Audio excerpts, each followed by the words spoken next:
This is the C Word Podcast, Season 1, Episode 1. Everything talked about in this podcast is for educational and entertainment purposes only and is not financial advice. You should always seek professional advice. All right, enough disclaimers. Let's get on with the podcast. Welcome to the C Word Podcast with myself, Keo, and Matt. Yeah. Where we talk about all things crypto and everything around crypto. Yeah. Because we know that you've got so many questions. There's a lot to talk about. There's a lot to unpack, Mm-hmm. I would say. There's a lot to unpack here. We've got a lot happening, and I think the world is a very different place with cryptocurrency in it. It is changing the dynamic.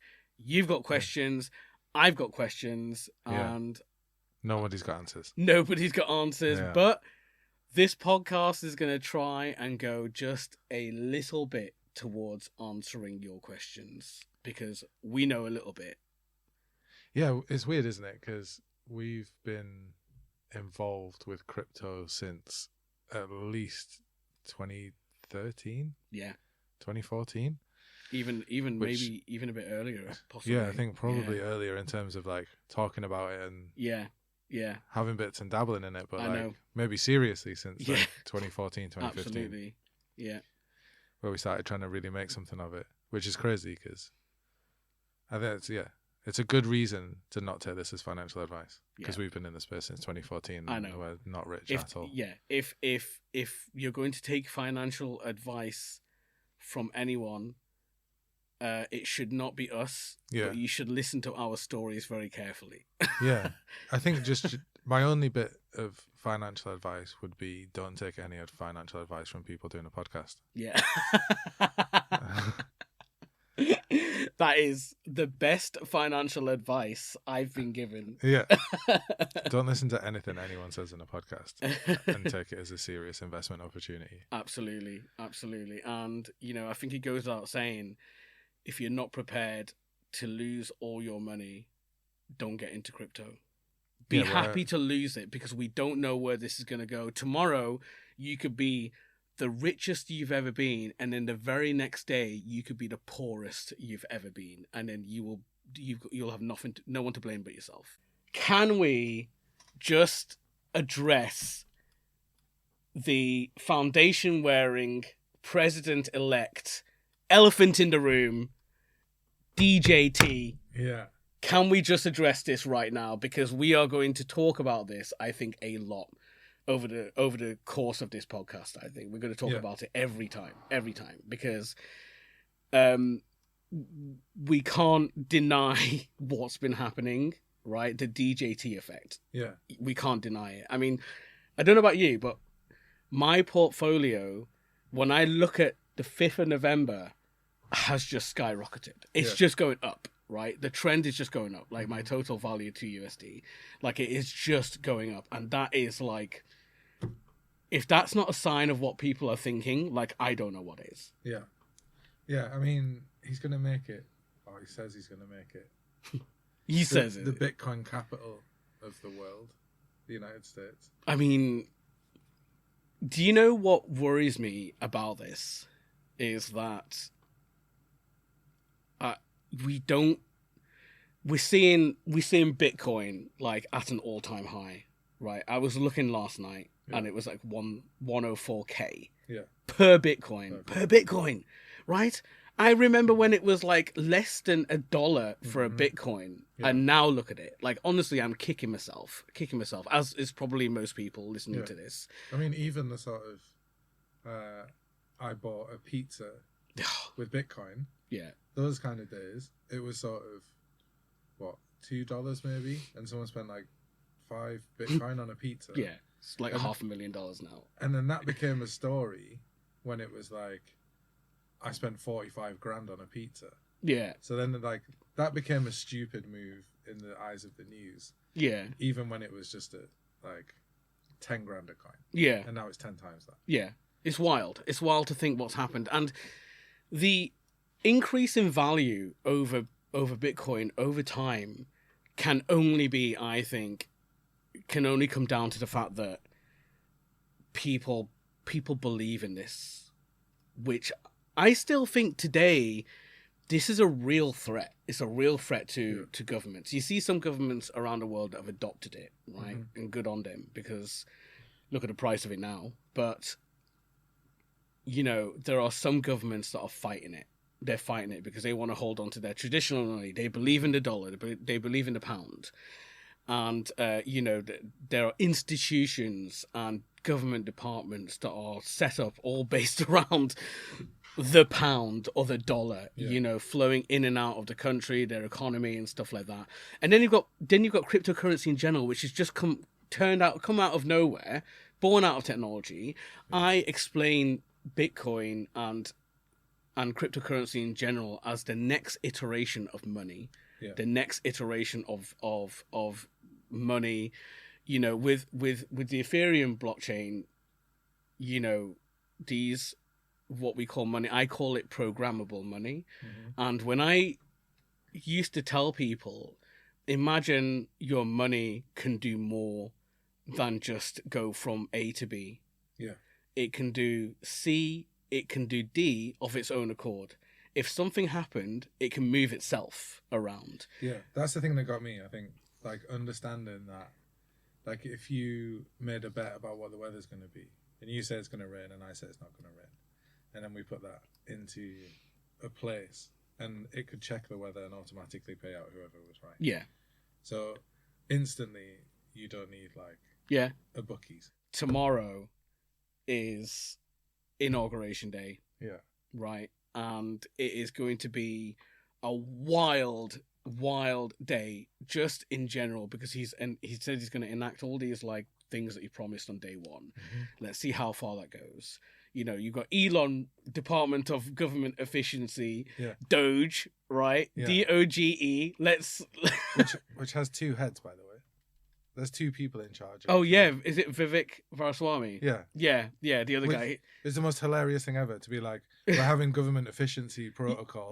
I've just realised what you're talking about. And then we're gonna have two people in the same position. Right, like, it doesn't sound so efficient. No, it doesn't. I mean, straight away, there's an inefficiency at the top. Yeah. Right. And they're like, oh no, actually, it means that me and my friends are gonna get really high-paying jobs, and we're gonna cut funding for kids with cancer. It's wild. Yeah, it is wild. Gross. You know, but what I want to see is, you know, tomorrow is just going to be a really turbulent time in the crypto market. Yeah. That is for sure. That is given. And I predict that we will see, the moment Trump is in power, we will probably see BTC rise to a all-time high. Another all-time high. It's going to keep being all-time highs, but, and I'm just going to guess what's going to happen here.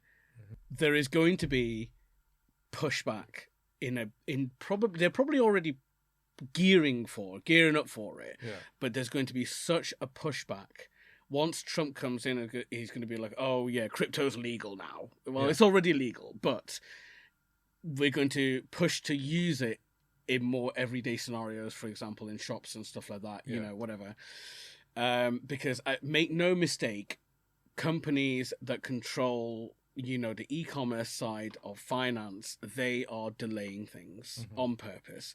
They could, if they wanted to, start supporting Bitcoin tomorrow in the shops, but they're not, because it is not a official store of value, so to speak, in the eyes of the government. So they could be sitting, let's say tomorrow they start accepting like USDC in the shops, and they start collecting the USDC, whatever, and they're making money on fees, and that's how they earn the profit, and they're sitting on a big pile of USDC. DJT tomorrow might turn around and be like, oh yeah, we're not doing anything with crypto, and then all of a sudden they're sitting on fuck all. This is why it's not hit the e-commerce, because they've got the technology to do it. Yeah, I know that for a fact, because I've done it. I've worked, without going into too much detail, I've worked on these experiments. Yeah, so I know that they can do it, right? But they're not doing it. It just stalls. Mm-hmm. It just stalls. So with the Bitcoin going to an all-time high repeatedly through the year, could this be the start of a global like a pump and dump of the scale we've never seen before. So it's so funny you said that, because, you know, we got the inauguration tomorrow, and I have this horrible feeling that we are going to see the biggest. We're going to see BTC all-time high, right? For sure. And because BTC is they call it, I think, is it first signal or first mover in the financial industry? So everything goes up and down based on BTC. So we're going to see that spike. The whole crypto space value is going to increase monumentally. And then we could see exactly what I think you're saying. I think, there'll be sell-offs by people who've planned it. Yeah. But there's also, like you were saying before, about people not being involved. Yeah. There's going to be a lot of people, even like legacy wallets, like really old school stuff, where people were like, if Bitcoin ever gets to $120,000, sell my whole wallet. Yeah. And then it'll just tumble straight away. Yeah. Because a lot of big accounts will start selling stuff. Yeah, exactly. And the moment the big accounts start cashing out, that triggers like a waterfall effect, doesn't it? Like stop losses and stuff like that. And basically everyone starts to like sell. It keeps going down, more stop losses triggered, sell, and then it will crash. But if there's one thing that I'm certain of, is that whilst there is going to be a crash, I think it's going to recover slowly but surely. Because always does. If you look at year on year the value of BTC, every single year it does just keep going up, and I wonder where's the ceiling on this? Right. If all of a sudden, let's say like, I don't know, BTC tomorrow. No, not tomorrow. Let's just say this trend continues. BTC keeps going up in value as it has done year on year. I think one of the big things with that is currently the only way that any sort of government gets money back from crypto is if you cash out and you want to put it back into your usable local currency, then you have to pay tax. But if people, like you were saying, in countries where nobody trusts government and there's a lot of corruption, which it doesn't sound massively different to the UK or the USA right now, then people can just decide to start using this. You'd be like, I'll give you my car. I'll sign over my car to you if you send me 1 Bitcoin. And you could just do that. And then there's no tax. Because if people are just buying and selling things using crypto, then there's no tax on that transfer. The only tax is if you want to change it back into a fiat currency. Exactly. So if people start doing that, then they'll have to be a totally new way of doing things. Or I think, as we've seen in sort of some high-profile news cases recently, you could be one of the richest people in the world, but have accidentally put your Bitcoin in a landfill site. Oh my God. Can we just talk about that guy for a second? I think it's already... I've got his name here. His name is here because I wanted to talk about him. He's amazing. The fact that he's trying to sue the council for throwing up his own stuff. James Howells. Yes. Can we talk about James Howells? Sorry, and do you know what? I have to say this. My heart goes out to that guy. I feel so bad for him. I feel so bad as someone that works in the space. And someone that understands the value, and his background is in technology as well. And so, obviously he knows a little bit about Bitcoin. He knew enough to mine 8,000 Bitcoins. 8,000. That's a lot. It's a lot, right? So that is a substantial amount of money. His ex-girlfriend, and that is ex-girlfriend for probably a very good reason, right? Without speculating, I'm quite sure that this BTC being thrown out is probably a large part to do with it. You know, I hope it's not, but I imagine that's got something to do with it. I mean, even if it's not, the amount of money that you probably spent on mining 8,000 Bitcoins just on their electricity bill maybe also contributed. Probably. I would have absolutely done the same thing. I would be trawling through that landfill and I would be desperate to find that hard drive. I mean, sometimes I find myself rummaging around the office looking for hard drive with all private keys in them.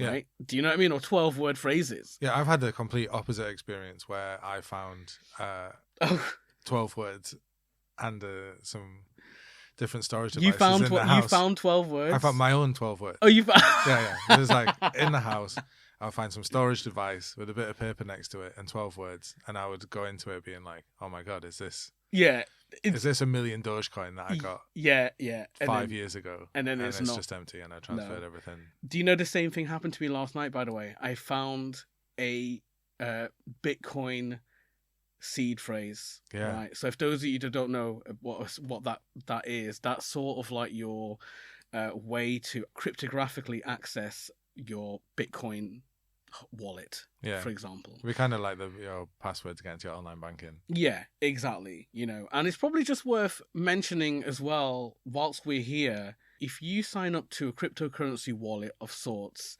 and you're not given your 12-word or a recovery phrase that lets you access your wallet outside of whatever website it is you're using, then you don't own your coins. You do not own your assets. Yeah. It is owned by someone else. So it's really, really important that we say that now, because the amount of people I know that sign up to some Bitcoin website or whatever, some cryptocurrency website, and they're buying cryptocurrency with their credit card, and some number on the screen is going up, and I say to them, okay, cool, like, can I just check, did you get your 12 words? And they're like, what 12 words? Yeah.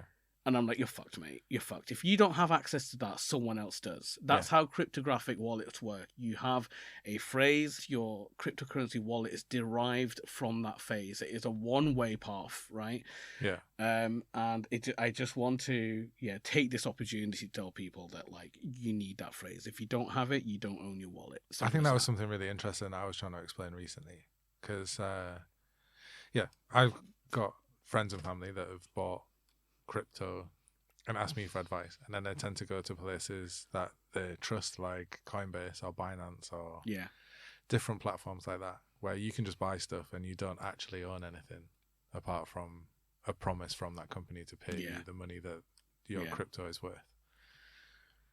So I'd suggested to put it into like a cold storage wallet or some kind of other access device. And what's a cold storage wallet? Well, I use Ledger as an example, and it's like a little USB stick that you have to access yourself, and it's just sort of one step between a person and being able to transfer crypto, just to try and stop people hacking it in some kind of way. So you have to have the physical device, and you have to put a number in it to authenticate any sort of transaction. It's like a two-factor authentication for crypto wallets, instead of just having a phrase that you might accidentally give up. But yeah, this is something that hadn't even crossed my mind until it was questioned. But someone had said about that I'd left my Ledger lying around, and someone was like, "You're not scared because all your crypto's in there," and I was like, "It's not downloaded to it." Yeah. And it was a moment where I'd not even considered that it seems that way. It's like, you got this USB stick, which is basically a little vault full of gold. Yeah. And it was like, it's not that at all. Yeah. Do you know? But I can see how you would think that. Yeah. People, and it's funny because people think that because they associate it with a memory drive, right? A USB memory drive. Yeah. Therefore, they think that that's how it works as well for crypto. It's all on your drive. Right? I think, but the other thing as well is that traditional money does exist that way.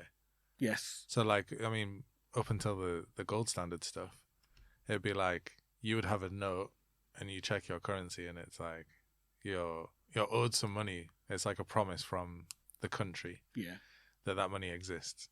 And you sort of pass that around in terms of using money. But the idea was that there was a room full of gold that matched the same amount of money as what's written on the bits of paper that we all hand to each other and have as traditional money. So the money was always kept somewhere. There was a room where all of the stuff was. Like, banks can lend you money by sort of giving you a mortgage because they've got this room downstairs that has all the money in, and you see it in like heist movies where it's like you go in and there's a vault just full of like gold and like paper money. But then the whole point of crypto is that it's not that. It's written for everyone. It's out in the open. It's not like, it doesn't have to be locked in a room.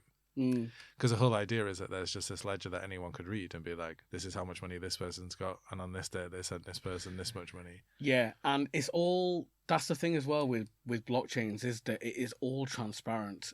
Whereas now, you know, we take for granted, we just believe the fact that the bank has the money in a room somewhere, right? Do you know what I mean? In a vault somewhere. We believe it because that's what's been told to us. Yeah, because you've seen it in all the movies. Exactly. But the thing is, you know, and it's worth mentioning this, is that with blockchains are public infrastructure.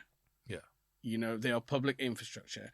That means that at any time, and this blows people's minds when I tell them, at any time you can view where that money is being held anytime you want. It is public information. When I say public information, they can't believe it. They're just like, oh, so we can just see who owns what money, you know, money in their sense, right? Yeah. And I'm just like, yeah, it's public. You know, if I know your wallet address, I can go on the web right now and have a look what's in your wallet. And that concept blows their mind entirely, because they don't know that you can do that. They straight away think it works like traditional finance, where you can't see how much money you've got unless XYZ exists, you know, or someone's got access to it, or you've got a PIN code or whatever. Yeah. And that's because, you know, the general public have been programmed to understand the movement of money that way. Yeah. Well, because if there's not a massive pile of cash that needs to be protected by a bank, then there's no need for a bank. Yeah. That's the whole point. It was like, you would give them your money that you didn't want to keep under your bed. Yeah. Because if someone broke into your house, they could just take the money. Yeah. Whereas if you put all the money in the bank, then someone needs to break into the bank, and they're protecting it for you. So and there's like a service. Exactly. And they're happy with that. Do you know what I mean? So, and now there's not really a service unless all the money is in that room, which, I mean, we saw in 2008 that maybe there's not money in the room, or maybe the room doesn't exist. Yeah, exactly. You know, we're just taking it for granted. Some guy in a suit just said like, oh yeah, by the way, all the money's in that room. Can I go and see it? No, you can't go see it. But don't worry about seeing it. Don't worry about seeing it. But just take our word for it that money is there. Don't worry about it. Don't you worry about it. It's there. But you're not allowed to go and see it. That's the weirdest thing about when you start looking at buying a house. You have to get the money from the bank to pay this other company, or this other person for a house. Yeah. But a lot of people don't own their own house, so we're just sort of trading these ideas of debt around. Yeah. Like, everyone owes the bank 400 grand. Yeah, and that's, they just get to trade those debts around to move into a new abode. And that's exactly how they like it. God forbid, right? I don't believe in God, but you know, I just want to say that, you know, there are ideas floating about that you can do this whole process using blockchains instead and cryptocurrency instead, without the need for a bank. Yeah. And make no mistake, this will never be allowed to happen. Because they like the idea of everything having to go through the bank. They love it. That's what they want. They want you to trade around these little pieces of paper saying, I owe you a fuck ton of money. Yeah. You know, that's what they want. But I think, as we're moving towards like a cashless society, like I know less so in the countryside and stuff, but in the major cities of modern countries, especially like the UK, if you're in London, there's so many places that don't take cash. Yeah. So you're just paying electronically for stuff. Yeah. So then there's no need for any of this. It's literally just ones and zeros on the screen. Exactly. Like entries in a database. I get paid digitally. Like I don't get paid in cash since I was like bartender. Yeah, same. I don't ever remember being paid in cash. When was the last time I was paid in cash? I will tell you the last time I was paid in cash. The last time I was paid in cash was when I was at university, and I programmed someone's final project for them. Nice. And he paid me in cash. Yeah. That was the last time I was paid in cash. Yeah, mine was definitely for a bartending shift. Yeah. But yeah, it's crazy because then once we don't have that, then we're basically just using a private ledger that no one can see instead of a public ledger, and that's the only difference between. And the massive problem with that is that private ledger, you know, can be manipulated and by anyone with the right amount of power. Yeah. I mean, we saw that in 2008. They were lending money to people that couldn't afford it. And they were lending money that didn't exist to buy things that did exist. And then all of a sudden... that's what happened, right? Yeah. This is the sort of stuff that happens. And indirectly and eventually directly, the people on the ground that were being sold these services, this almost like fake money, I don't know what you'd call it, they're the ones that got the rug pulled from under them so hard, right? And that was what we would consider as like a real money, like a real money rug pull. There, I don't know. Yeah, I mean, classically, like we were saying with all the things that happen with crypto, where people are like, oh, there's rug pulls, there's scams. You could use it for buying illegal things or buying illegal services. Yeah. These all happen with regular money. Yeah. Like fiat all the time. Like there's multi-level marketing scams that happen. Yeah. And they're sort of like people buying NFTs with crypto and people buying Beanie Babies with fiat. They're very similar. Things happening. And then all of a sudden, they're just not worth anything. And then you've just got a Beanie Baby. And no money left. Or you've got no crypto left and you've got a picture of it.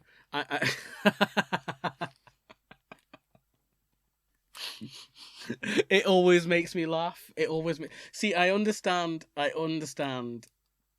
why NFTs were popular, right? I understand it was like a use case scenario.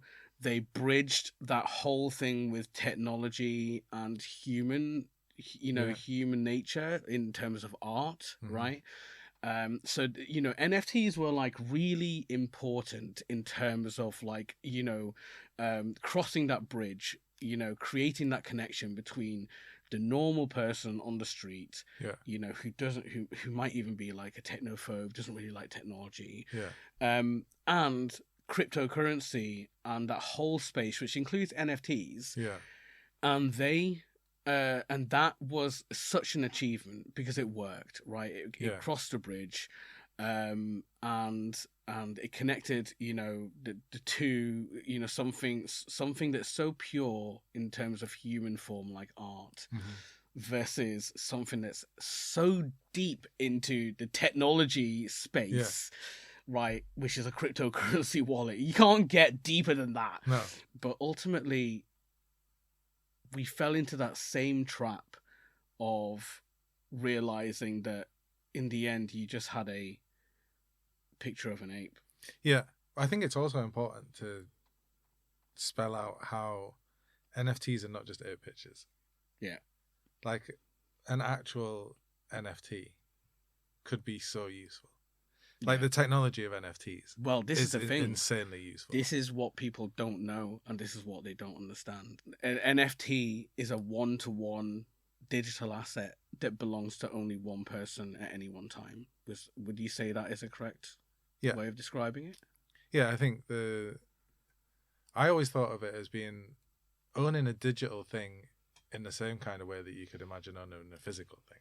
Yeah. But there's only one. There's only one, even if they look exactly the same. There's only one. Yeah.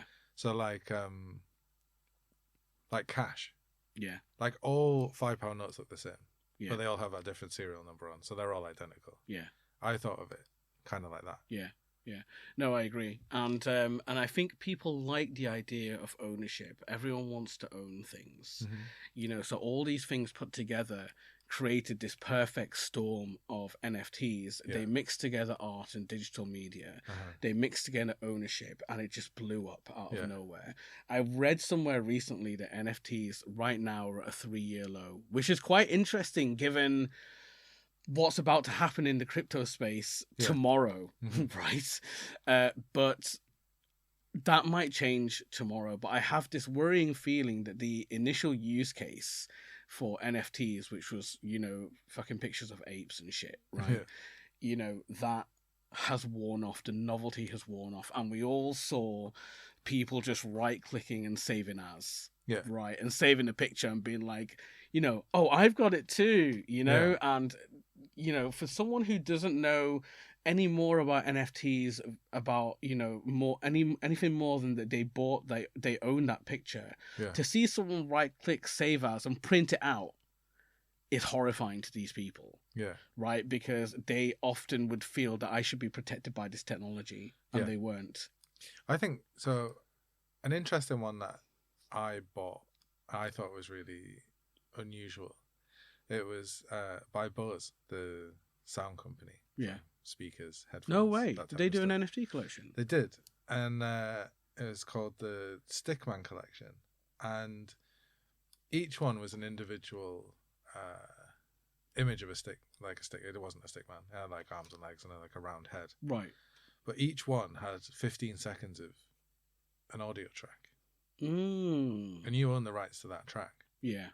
So kind of a lot like the image. It was like, you could screenshot an image, but like I could print out the Mona Lisa and put it on my wall. Yeah. It doesn't mean that I have. Do you own it? That I can't. I'm not going to sell that for the same amount as the actual Mona Lisa. Yeah. Yeah.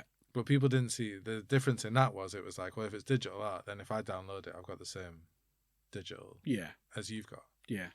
But you don't own it. And that's the weird thing. Yeah. And it was the same with the music. It was like someone could just take that music and use it or play it, listen to it, and it would be fine. But if you ever wanted to use it for any sort of commercial purposes, then I own the right to those 15 seconds. Yeah. That's fascinating. Yeah. That's a great use case. And often, it's really good that you gave that example, because so many people don't know anything more than NFTs as a picture. Yeah. Right. That was what always fascinated me. That it could be anything. It could be anything. Because I think as well, the sort of, that we're saying about this sort of classic fiat to crypto, it could very easily be made that the deeds to a house were an NFT. Yeah. And you have you have the deeds to your house. Someone could photocopy those deeds. Mm-hmm. It doesn't mean that they own the house. Yeah. Yeah. So if you had it, and as well, like it takes forever to buy a house in the UK. It's like 10 months of pointless paperwork that no one really understands. Yeah. So it was like, if you just had it where it was all done in crypto. I'm not saying this is a good idea or we should do this, but as an example, if you had a crypto wallet and you had the cash in it and you could buy, you could list your house. So you'd have a Zoopla that was entirely like an NFT platform, like OpenSea or somewhere like that. And that NFT, when you click on it, could show you lots of pictures of the house. Yeah. And you could just sell the NFT for that price. Yeah. And then it has the deeds hidden in the code of it, and then the images of the house so people could look at it to browse. Yeah. It's a great idea. You could instantly buy a house. Yeah, it's a great idea. And I think in a perfect world, it would work like that. And I know that there have been companies that are trying to work this way, and they've been trying to utilize NFTs, but I worry and I believe that they would have faced regulatory resistance. Yeah, it took me a while to bring that word out. They would have faced quite a bit of resistance in trying to make it work. So I keep hearing about all these proof of concepts where deeds to a building or a property or something like that has been coded in an NFT, and you get an NFT. That's great. Yeah. But the problem is, this is how I see it. I mean, I love this idea. I think this is how things should work. But for as long as the rest of the industry, and this is a problem in general, whether it's crypto, NFTs, anything to do with blockchain, but if the rest of the world doesn't fall in line, adoption is incredibly hard. And that's why I think crypto has almost been like confined. It's been confined and locked away. You guys can go and play over there, but we're going to play over here. Yeah. Right. And there's going to be a line. If you want to come and play with us, then you're going to have to follow our rules. Yeah. Right. And I think on a wider scale, I think this is what's happening like in the world today. You guys are cool, but you go and play over there. We've been around for a long time, so we've got this part of the playground and it's bigger. But also that's only like here, isn't it? Yeah. That's in the West. Yeah, that's true. So as more and more countries go to use crypto, then that's obviously going to change. This is going to change. I just think, the West, in terms of like adopting crypto for mainstream, right? I think this is like boss level shit. Yeah. Do you know what I mean? Because there is this almighty fight going to happen. Yeah. I think the weird thing is though, like if everyone just decided, then that would be it. Yeah. Yeah, that's true. That would be it. But the issue we have here is that money in the traditional sense, like, the dollar and the pound or whatever, is so embedded and it's everywhere. Yeah. It's in cash registers, it's in your pocket, it's in your wallet. The bank cards are in your wallet. It's all on your phone, right? Do you know what I mean? Like, it is so embedded and ingrained in society that it's a Herculean task to try and like change that now, and for us to get crypto on the ground. And when I say on the ground, I mean like in shops, being used as payments and stuff. We're gonna have to unfortunately cross that playground, right, and go, hey, you over there on the other side, I want to use my thing on your side of the playground, and there's gonna have to be some deal to be done. But coming back to like Donald J. Trump, for however he is, he could fix this, but I'm unsure. Unsure because I think the Treasury are not going to make that fight very easy. No, I think it's whether he listens to them or not. Yeah, well, this is the thing. If there's one thing I can say about him, is that he might just decide on a whim to be like, fuck you, we're making crypto mainstream. He might decide to do that. Because he is a bit batshit crazy like that. Yeah. Right? He might just decide to do it. Elon's got his ear. Yeah. And that is a whole different dynamic. Did Tesla not accept? Yeah, Bitcoin they were for a little while. I think they stopped accepting Bitcoin though, but they were accepting it for a while. And I think, I can't help but think that Elon probably had a say in that. He probably just told them to accept it and they started accepting it. Good on them if they did, because the value of it now skyrocketed. So they would have made a very serious amount of money, based on the value of Bitcoin today as it was then. I mean, Bitcoin's gone up a lot more than Tesla stock prices. Yeah, massively. Can we just come back to the guy, James Howell? Yes. James Howells, right? The guy who... so this is the guy that lost I believe it was an external hard drive or something like that had a private key that accessed a wallet with 8,000 Bitcoins in it, right? And he's been fighting with Newport City Council, which is in Wales, right? So just to be able to go through the landfill. And to be fair, he has put up quite a fight. And if I had lost 8,000 Bitcoins, I would be absolutely doing the same thing. Right? Here's a technical question that you might know the answer to. Go on. That I definitely don't. What are the odds that if you put a hard drive in landfill, sort of covered in rain and rubbish, that it's still going to work? So there's two answers here. If it was a mechanical hard drive, right, so the one with a spinning disc inside it, the chances are way lower that it will still be alive, because it's mechanical. So you think it'd be like a solid state drive? Yeah. So, mechanical, it spins. It's got spindles inside it. It's got a needle that reads the hard drive, the actual discs, and these are, because they're mechanical, they're prone to falling apart and being open to the elements if it was hit or thrown about or moved about, or if it got wet. If it was a solid state drive, the chances are way higher that he would be able to recover it. But the thing is I don't really think solid state drives were as cheap or effective. No, not effective, sorry. I don't think they were around or that readily available when he was mining Bitcoin. Yeah, and it doesn't seem like the type of thing that you would throw out. No. Like if you had a solid state drive, you clear it, reformat it, use it for something else. Exactly. So there's a lot of questions around how it ended up in the landfill in the first place, right? But I would be absolutely doing the same thing, because there's a possibility that the hard drive, if it's not in too bad of a condition, could be recovered. You could recover the data if you send it to a data recovery specialist who know how to take a hard drive out and the disks and read them by themselves and stuff, which is a massive operation in itself, right? Because it's not easy to do that. And surely you would know as well. Yeah. If you're in a data recovery company, yeah, and Mr. Howell's sending you a knackered hard drive, you'd be like, "No, I'm sorry, we couldn't read it." Yeah, and then he'd be like, "Oh, by the way, it's got 8,000 bitcoins on it." Yes, sir. Let's get to work. And the price has just gone up with this data recovery. Yeah, yeah. By the way, it's going to be a 7-figure job, but we can get them 8,000 bitcoins out for you, no problem. That's kind of the reason that people are hesitant, right? Because it's not regulated. There's no coverage. There's no coverage. You accidentally, like, if I lose my bank card, yeah, I can still go to the bank and be like, another card. This is it. This is it. So about the security of this is a really important. It's a really important question. The data recovery. Oh my god! I totally agree.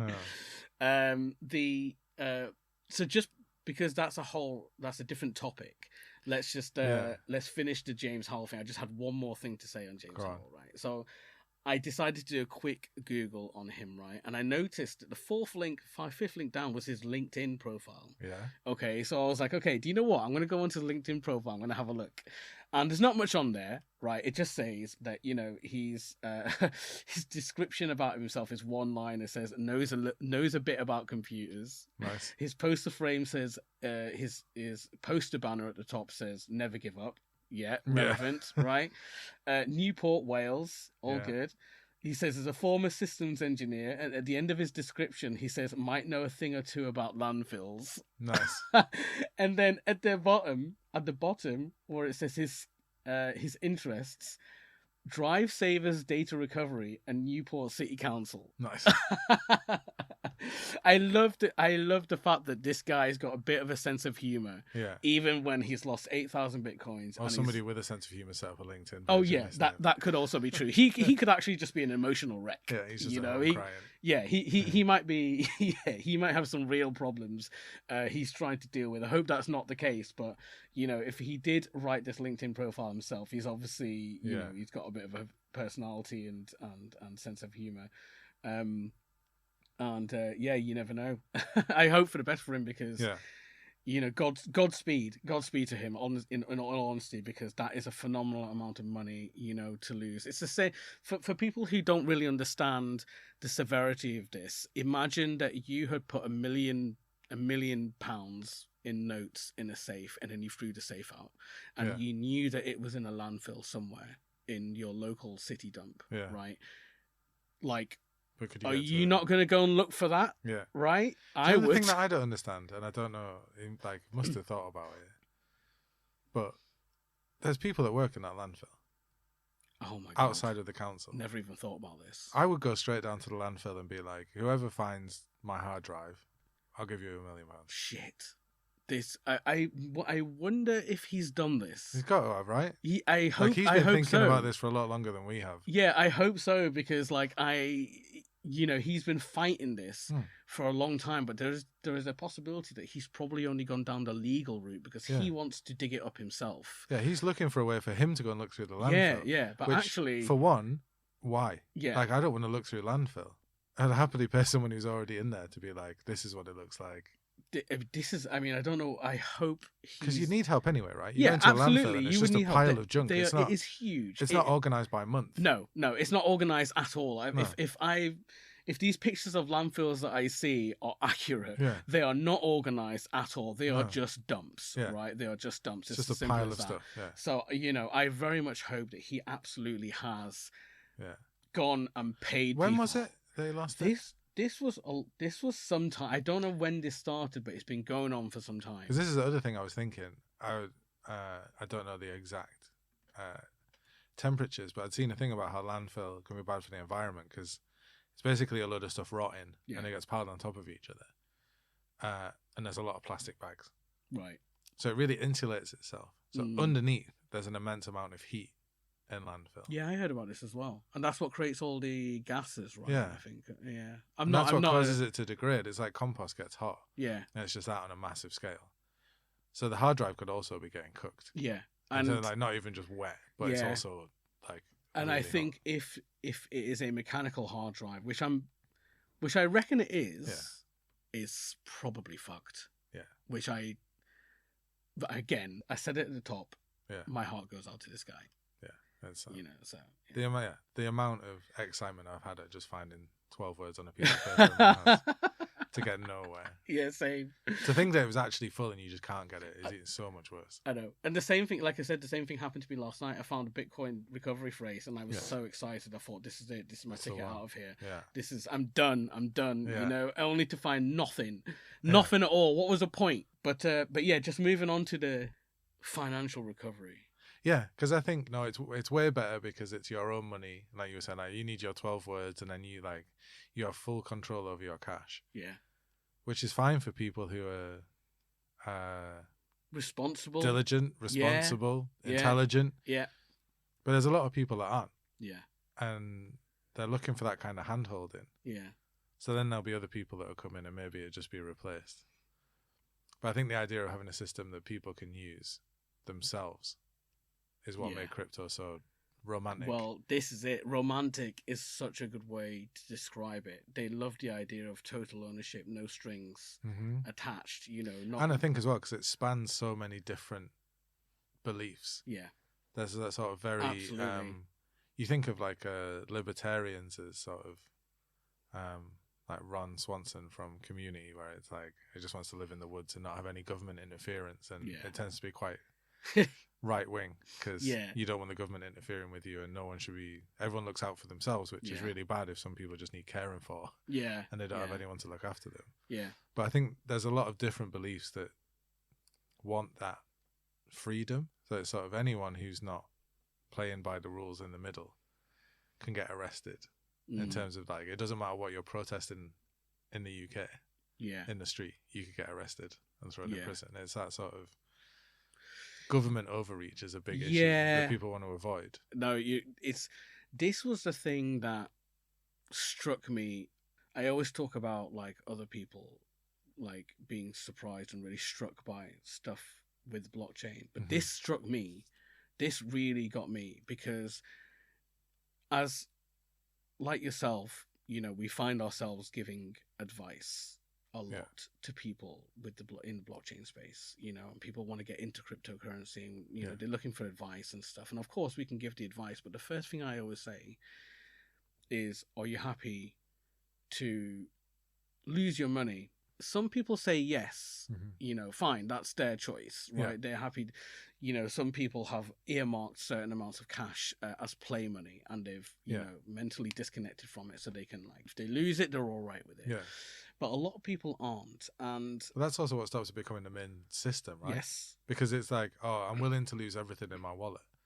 Like, one of the things that I did was all the money that I'd put into crypto initially, as soon as I had more than that, like when it got to double that amount, I sold half of my crypto and got the money back. So it was like, everything from here is just free. Yeah, exactly. Like, this is just stuff that doesn't really matter if it goes up or down. I'm just excited to see how it goes, and I'm interested in the tech. So it was exactly experimental. It's like just you using files and folders to find out how these different files and folders work.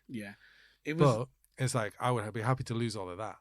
But if it was your house and everything that you've ever saved, then like your kids' college fees that you've saved up, then it's a very different risk. And it's really, you know, it's really important to stress that with crypto, there is no protection.